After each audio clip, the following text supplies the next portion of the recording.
নমস্কার সকলকে। আজকে আমি বানাচ্ছি নিরামিষ বেসন বড়ার ঝাল। প্রথমে প্রথমে কড়াইতে তেল দিয়ে দিলাম।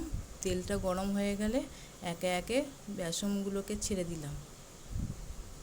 বেসনটা যেহেতু নিরামিষ, ওই জন্য বেসনেতে একটু কালো জিরে, একটু নুন, একটু খাবার সোডা দিয়ে ভালো করে বেসনটাকে ফেটিয়ে নিয়েছিলাম। ভাজা হয়ে গেলে বড়াগুলো তুলে নিয়ে সেই গরম তেলেতে কালো জিরে, তারপরে টমেটোটা দিয়ে দিলাম। এবার টমেটোটা দিয়ে একটু ভালো করে কষিয়ে নেব।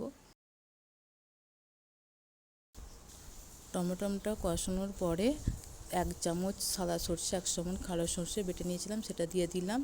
তারপরে একটু চিনি দিয়ে দিলাম, আধা চামচ, 1 চামচ লঙ্কা গুঁড়ো, 1 চামচ হলুদ গুঁড়ো, আধা চামচ নুন দিয়ে দিলাম। দিয়ে তারপরে ভালো করে কষিয়ে নেব।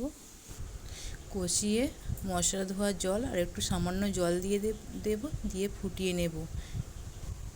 মশলাটা ফুটে গেলে এবার এক এক করে সব বড়াগুলো দিয়ে দিলাম। দিয়ে এবার মিনিট 3 ফোটানোর পরে বড়াগুলো নামিয়ে নেব। রেসিপিটা কেমন লাগলো কমেন্ট করে জানাবেন, আর ভালো লাগলে শেয়ার করবেন আর কমেন্ট করবেন।